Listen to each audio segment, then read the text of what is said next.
Hello? We received your suggestions and worked them into our new products. Really? Wow, that's so cool. Yeah, and it turns out they're Wait, what? only joking. We sent you one. We think you'll really like it, and if you don't, you can go f yourself. Who is this? D-Brand? D-Brand, are you the sponsor for this video? With Glasswire, you can instantly see your current and past network activity, detect malware, and block badly behaving apps on your PC or Android device. Use offer code Linus to get 25% off Glasswire at the link down below.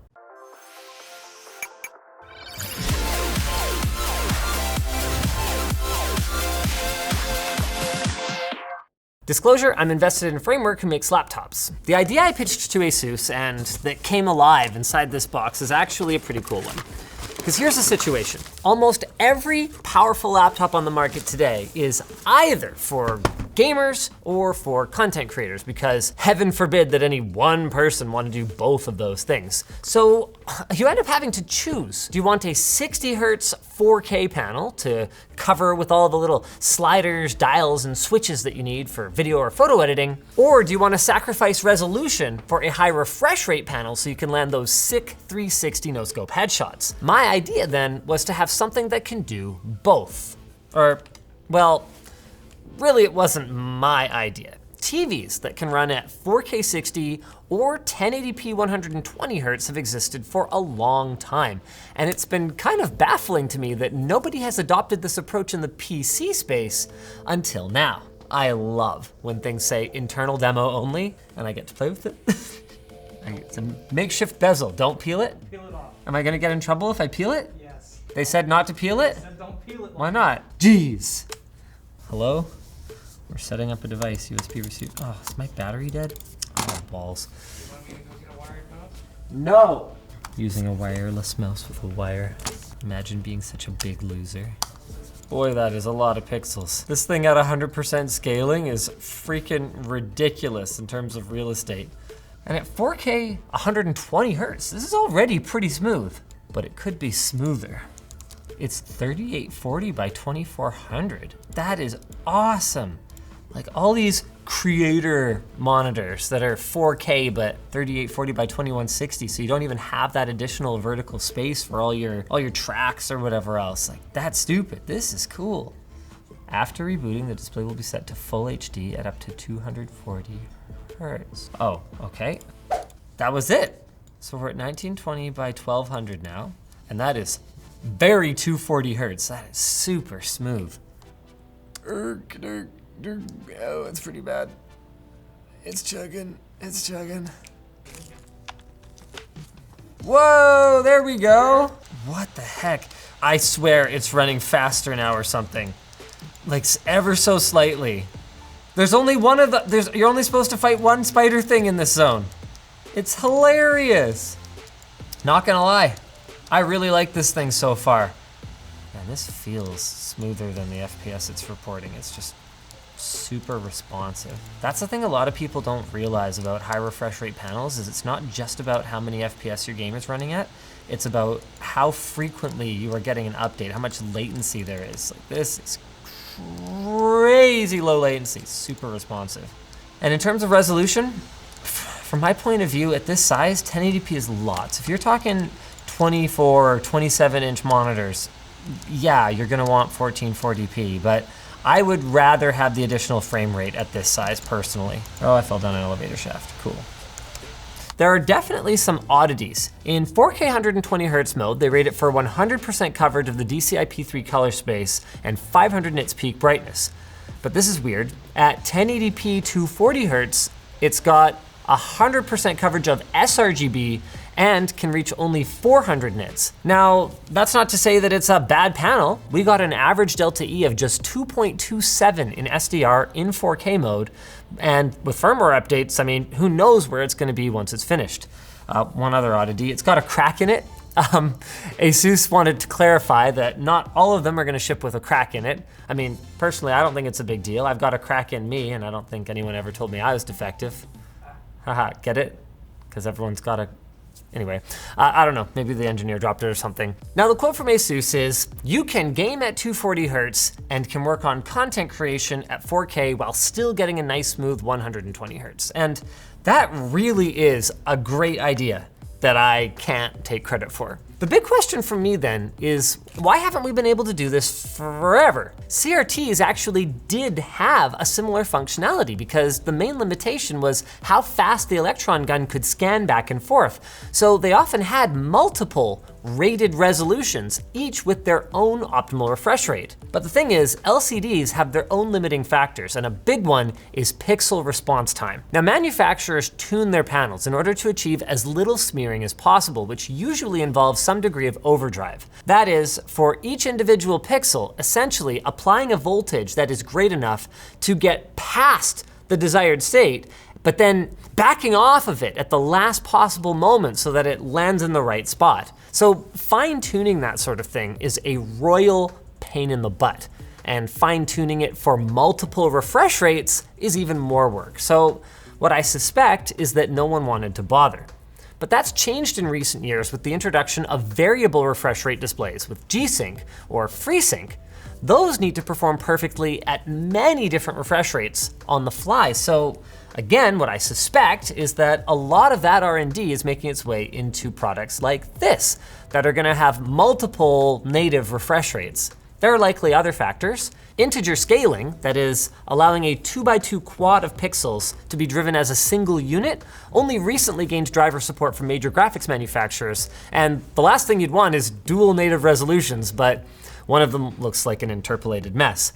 But all of this is just speculation. What isn't is that this tech is coming, and I think it's super cool, and it's gonna be even cooler when it's not a big chore that involves rebooting the machine in order to change modes. Though that could also just be due to the early firmware that's running on these machines. I'm actually kind of surprised that this one works as well as it does. Now let's change gears.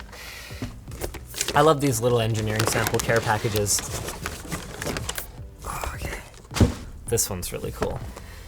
First things first, let's talk about what's different about this machine versus the one I just looked at. It's got an HVA panel. They're rating it at 100,000 to 1 contrast ratio, and we'll see how that works out. Almost 1200 nits peak brightness with 100% coverage of the DCI-P3 color gamut, and this one is apparently Pantone validated. It's compatible with Dolby Vision HDR and uses a quantum dot layer in order to achieve all of this. Now, here's what's kind of trippy. The mini LEDs are UV. The quantum dot film turns that into white light, and then you've got just regular LCD subpixels that gate that white light as R, G, or B. So what I imagine is that you're not really gonna get necessarily the same kind of color benefits that you would on a quantum dot TV, but that's how you're able to achieve this, I can already tell you, extremely bright backlighting on a mobile device. It's 1440p, 165 hertz, so it's kind of that Goldilocks zone in terms of resolution and refresh rate, and it's got 512 local dimming zones. And Lara's dead. Reflections off the water, that looked pretty sick. Definitely trace HDR this one, boys. Oh, man, I don't know how well the camera's gonna capture this, but jeepers. Ooh. So for comparison, we've got a mini LED iPad Pro here. You definitely lose a little bit of the contrast of the iPad going to a matte display instead of a glossy one. Apple's definitely got darker blacks. Mind you, this is a product that is actually released, so there's that. ASUS seemed to be pretty concerned that we were gonna be hypercritical of their haloing.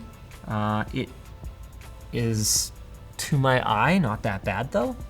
Again, this is actual content. If we played, Halo testing videos, we would obviously see them where you've just got a white ball bouncing around on a black screen. I guess it was a matter of time once we saw this stuff in the iPad before we'd see it in mobile computers. Now there are some areas where I've definitely seen notably better performance out of the tablet. Here we go.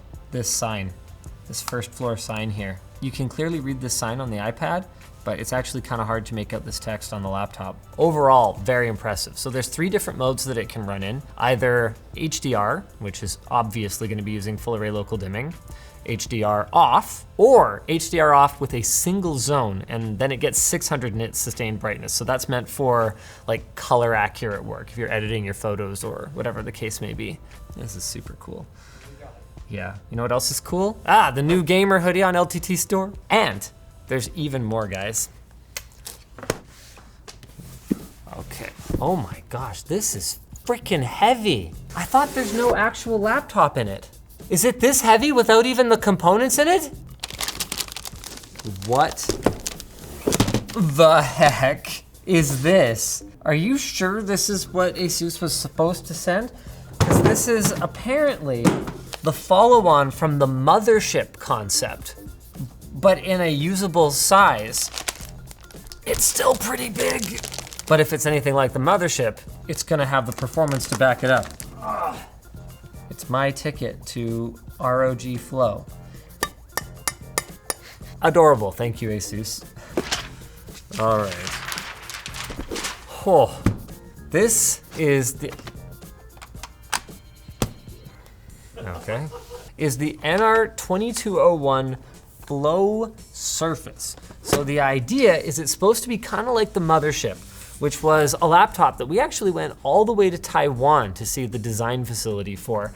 And the basic premise was that instead of putting all the heat generating components in the bottom, where they're gonna get suffocated by your beautiful desk pad, lttstore.com, they put all the heat generating components in the top, kind of like a convertible laptop or like a Surface. Just like a Surface, it's got a detachable keyboard that comes down in front of it like this. And unlike a Surface, it's got top tier specs. So I don't think they've confirmed absolutely everything about it, but we're expecting up to, wait, a 3050 Ti? Got a little more clarity. We're supposed to be teasing the NR2201 Flow Surface, which is based on this concept. This is a mechanical sample of the original mothership, but up to 3050 Ti, up to Core i9, up to 1TB Gen 4 SSD, compatibility with their XG Mobile external GPUs, full HD 120Hz or 4K 60Hz, blah, blah, blah, liquid metal, etc. But I don't have one to show you, so I can't really comment on how good the detachable keyboard is or the kickstand or anything like that. But I can tell you is that we're gonna have a lot more coverage of things that are getting announced at CES, so make sure you get subscribed so you don't miss them. And I wanna tell you about our sponsor, FreshBooks. FreshBooks is the easy-to-use accounting software that helps you do your business. You can impress your clients with professional-looking invoices that detail the work you've done, use automated payment reminders if your invoices get past due, and easily track your expenses and use their time tracker to log every minute of billable hours so you don't have to think about it later. You can keep everyone on the same page with their projects feature, which makes it easy for clients, your team, and contractors to collaborate, share files, and comment. And you can choose a plan that's right for you and start your free trial of FreshBooks for 30 days today, no credit card required, at freshbooks.com/Linus. If you like this video, maybe check out our review of my favorite ASUS laptop right now, the Flow X13. It is absolutely sick.